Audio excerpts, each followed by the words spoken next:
Hey, we are here at the Pixel 11 launch, and we're not checking out just one new phone, we're checking out 4 new phones because there's a new base Pixel 11, Pixel 11 Pro, Pixel 11 Pro XL, and of course, the Pixel 11 Pro Fold. And as we know, we've seen Google kind of push deeper and deeper into this artificial intelligence and kind of precognitive intelligence in order to get the most out of the smarts in your phone. But there's also a couple new hardware surprises and design changes that are really nice to see.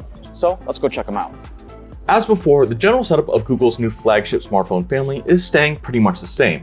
So let's start with the basics. The base Pixel 11 is the most affordable of the bunch, starting at $899. It still has a 6.30-inch OLED screen, except now it's a touch brighter, peaking at up to 3000 nits. Meanwhile, on the inside, there's a new Tensor G6 processor, along with a Titan M3 security chip, 12 gigs of RAM, and 256 gigs of base storage. The latter of which is double what we got on last year's phone, which is a very welcome upgrade. Around back, you still get 3 rear cameras, including a new 48 megapixel sensor for its main shooter that Google says offers 56% increased light sensitivity. My favorite change on the base Pixel 11 is a significantly thinner camera bump. When paired with one of Google's official cases, the result is a phone with basically a perfectly flat back, which is just really nice. As for its battery, the base Pixel 11's 4,985 mAh battery is essentially the same as before, though I do expect to see slightly longer battery life due to power efficiency gains from the Tensor G6. Next, we move on to the Pixel 11 Pro and Pixel 11 Pro XL, which sport 6.3-inch and 6.8-inch OLED displays and will start at either $1,100 or $1,300. Peak brightness on these panels has also increased a touch up to 3600 nits, while battery capacity is basically the same at 4,850 or 5,115 mAh.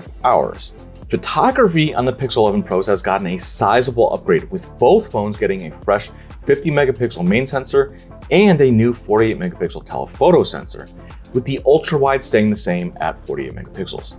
Combined with the new ISP and the Tensor G6, which goes across all of the Pixel 11 family, pictures look even sharper than before. However, the big jump on the Pros is zoom length, with the 5x optical zoom now capable of going all the way up to a whopping 120x super res digital zoom. We got to try this out during our hands-on, and the results were rather impressive. Google hid a tiny Android figure on top of one of the walls in a room on the complete opposite side of the demo area, and while it took a little effort to hold the phone steady, by using AI to enhance and sharpen the image, we ended up with a surprisingly crisp shot of a 2-inch toy from well over 50 feet away. That said, aside from the new palette of color options, the biggest hardware change on the Pixel 11 Pro and Pro XL is Google's new HiLight LED indicator. When it's not in use, it looks just like an ordinary camera flash. However, it's actually designed as a way for the phone to give you a little bit of extra information, but in a slightly less in-your-face way. The idea is that normally you can do the polite thing and leave your phone face down on a table so you can stay in the moment and be focused on IRL stuff. But when you do something like trigger Gemini or get a phone call, HiLight will let you know that something is up. You can even designate unique colors to specific people on your contact list, which means you won't really have an excuse for missing a call from your significant other ever again. The downside is that, at least at launch, HiLight doesn't work with text, which to me seems like the optimal use case. That said, Google says it's looking into it, and I strongly suspect support for messages will arrive sometime in the not too distant future.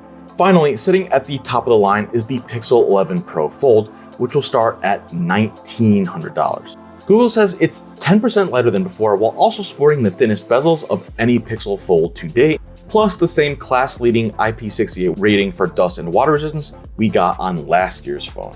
Google also says the Fold features a new glass fiber back that's almost impossible to crack, though obviously I couldn't test this out on the demo units they had on hand. That said, I have to admit that I'm a little disappointed that Google didn't go further with the size and weight reductions, because compared to Samsung's new Z Fold 8 line, the Pixel Fold still feels a bit heavy and cumbersome. On the bright side, Google's Bubble Anything feature lets you more easily open any app into a floating window, and you even get a small app switcher in the bottom right corner of the screen, which is a really nice boost to mobile multitasking. And before I forget, the entire Pixel line has gotten a very welcome boost to their wireless charging speeds, with every model now supporting Qi 2.2 at up to 25 watts. And for wired charging, the Pixel 11 Pro's got an upgrade from 30 to 45 watts. Of course, refined designs and fresh hardware is only half the story when it comes to new Pixel phones, as Google is unsurprisingly leaning even more into expanded AI and intelligence. The most notable of these is what the company is calling Magic Capture, which automatically saves a handful of your best shots in up to a 2-minute video, all without you ever needing to physically tap the shutter button. The way it works is that inside the camera app, there's a new dedicated button for Magic Capture. Once you hit it, you just point the phone at the action while the Pixel 11's AI does the rest. When you're done, it'll spit out a handful of the best pics and one clip, though there is a bit of a wait while it processes everything, especially for videos. But from what I saw, the feature does a really good job of recording dynamic scenes, like some of the poses the dancers struck while we were testing out the feature. There's also a bunch of new default camera looks or filters that are all customizable, so you can more easily tune and curate how your photos look. Some examples include editorial for that classic magazine photo shoot look, black tie for monochrome, natural, shadows, and more. Meanwhile, for aspiring YouTubers, there's a new creator suite, which includes an on-screen teleprompter so you can more easily whip up videos on the go. There's also a new folder system that makes it easier to collect and organize all your footage for a specific project, all in one place, plus a new storyboard tool to help you refine your edits. Unfortunately, that's just touching some of the more advanced features and expanded support for stuff like live translate, task automation, and all the extra intelligent features that we weren't able to dive into right now due to time. So stay tuned for full reviews coming as soon as we can. Regardless, there's a lot to like about the new main Pixel 11 line right off the bat, though I still wish Google had done more to the Pixel 11 Pro Fold. Pre-orders are live today before official sales begin on August 20th. But this is just a quick look at what's going on with Google's latest phones. For more from everything at this year's Made by Google event, including the new Pixel Tag, Pixel Watch 5, and more, check out our full coverage on Engadget.com.